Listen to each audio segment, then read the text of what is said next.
presidente ucraniano, né, Socorro? Isso mesmo. Agora, quanto à pergunta aí do Ari, quanto à pergunta da Manchete, se essa guerra vai escalar, o que a gente está vendo aqui é que a Europa está se preparando para a guerra. A Europa está se rearmando cada vez mais. Hoje, o primeiro-ministro britânico, Keir Starmer, lançou um plano de defesa. Na verdade, é um plano de preparação para a guerra. O premier disse que a Rússia é uma ameaça imediata, que a Grã-Bretanha precisa estar pronta para a batalha e que a ameaça de uma guerra está cada vez mais séria, mais imediata do que em qualquer outro momento desde a Guerra Fria. Então, o governo britânico vai reforçar os gastos com a defesa, o governo britânico quer construir um submarino a cada 18 meses, 6 novas fábricas de munições, investir em armas de longo alcance, possivelmente comprar aviões de guerra, gastar 15 bilhões de libras em um programa nuclear e aumentar o número de membros das Forças Armadas. Esses são alguns pontos desse plano enorme que foi anunciado hoje pelo ministro britânico, o primeiro-ministro britânico, que diz que eles precisam estar preparados para a guerra. Toda a Europa está se armando, toda a Europa está se preparando para uma possível guerra, possivelmente contra a Ucrânia. Um outro inimigo seria a China, mas o mais provável é a Ucrânia. A Alemanha já aumentou os gastos com a defesa, os países ali que fazem fronteira com a Rússia, como a Lituânia, como a Letônia, como a Estônia, a própria Noruega também estão aumentando os gastos com a defesa. A própria União Europeia, que a gente mostrou aqui no último mês de março, lançou um programa que chama, em português, seria Rearme ou Rearmar a Europa. A União Europeia que quer investir aí 800 bilhões de euros. Isso aí, gente, dá mais de 5 trilhões de reais nesse programa de rearmar a União Europeia. Bem, a Europa que aguarda a resposta da Rússia ou a vingança do presidente Trump, ou, aliás, a vingança do presidente russo Vladimir Putin, dessa humilhação que foi esse ataque do final de semana, ataque de drones da Ucrânia, um ataque que destruiu mais de 1/3 da frota de portas, aviões de mísseis. E nesse clima hoje de ataques dos dois lados, ataques de russos e ucranianos, que aconteceu uma nova rodada de negociações de paz entre Rússia e Ucrânia. Essa reunião aconteceu hoje à tarde em Istambul, na Turquia. A Rússia continua se recusando a um cessar-fogo de 30 dias, como pede o Ocidente, como pede a Ucrânia. A Rússia só fala em paz duradoura e, para isso, a Rússia entregou um memorando para a delegação da Ucrânia. Esse memorando a delegação da Ucrânia diz que vai analisar esse documento com as exigências em uma semana.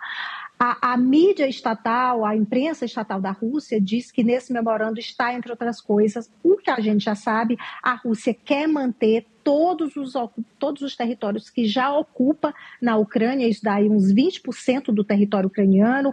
O exército ucraniano tem que se retirar dessas regiões que já são ocupadas pelos russos. A Rússia também exige uma nova eleição na Ucrânia. Isso são algumas das exigências que a Ucrânia diz que vai analisar em uma semana. Não há sinais ainda de reunião entre Putin e Zelensky, como o Zelensky pede, porque ele diz que não adianta se reunir com representantes, que quem decide, quem tem a palavra final é o presidente russo. Mas o presidente da Turquia, Tayyip Erdogan, se comprometeu hoje em levar 3 importantes para a mesa de negociações. Putin, Zelensky e Trump juntos negociando na Turquia. É a promessa do presidente Erdogan. O que saiu de concreto dessa segunda rodada de negociações de paz hoje foi que os dois países, Rússia e Ucrânia, concordaram em trocar prisioneiros. São 1.000 prisioneiros de cada lado. Principalmente são soldados que estão gravemente feridos ou também corpos de soldados que morreram nos combates. Apoliana. Erdogan falando numa mesa aí com Zelensky, Putin, Donald Trump.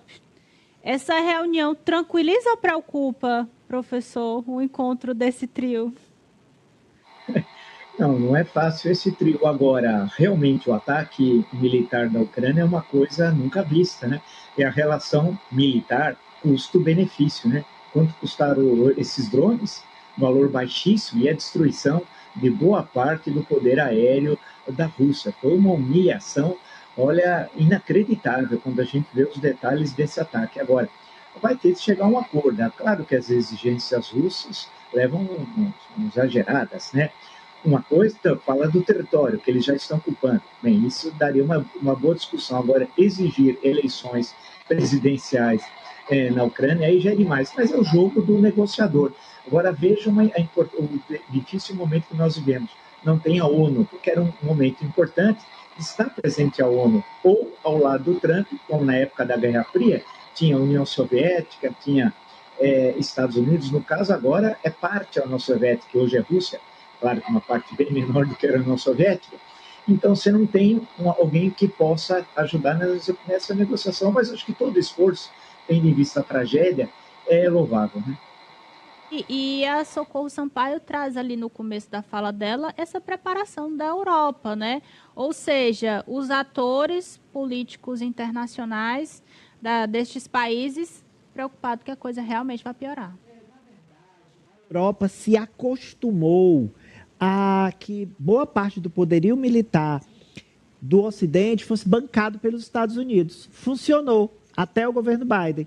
Mas agora o presidente Trump disse o seguinte, ele e os Estados Unidos realmente pagam a maior parte da conta. Ele disse, olha, vocês se virem por sua própria conta e risco. Na verdade, é uma quebra histórica de uma parceria militar entre a Europa e entre os Estados Unidos. Eles não são rivais, não são inimigos, mas não há mais aquela parceria, né, um protege o outro e se algum dos membros for atacado, o restante sai em defesa. Agora, eu vejo, não sei se a Socorro concorda, o professor, os meninos aqui, que essa questão da negociação Rússia e Ucrânia, ela tem um muro de contenção muito claro para mim, que é o seguinte, é a questão existencial da Rússia permanecer existindo como país soberano. Porque, ao final e ao cabo, é isso que o Putin quer, gente. Ele quer reanexar a Ucrânia à grande mãe Rússia. É isso que ele quer. Ele quer esses nacos que ele já pegou, mas ele vai adiante. Mesmo que haja um cessar-fogo, mesmo que a guerra acabe, em dado momento, ele volta à carga. Quer dizer, se ele ainda estiver no poder. Enquanto ele existir como ditador, democraticamente eleito, ele vai tentar reanexar a Ucrânia, porque isso está bem claro. Então, eu acho que a Ucrânia está lutando para continuar existindo enquanto nação soberana.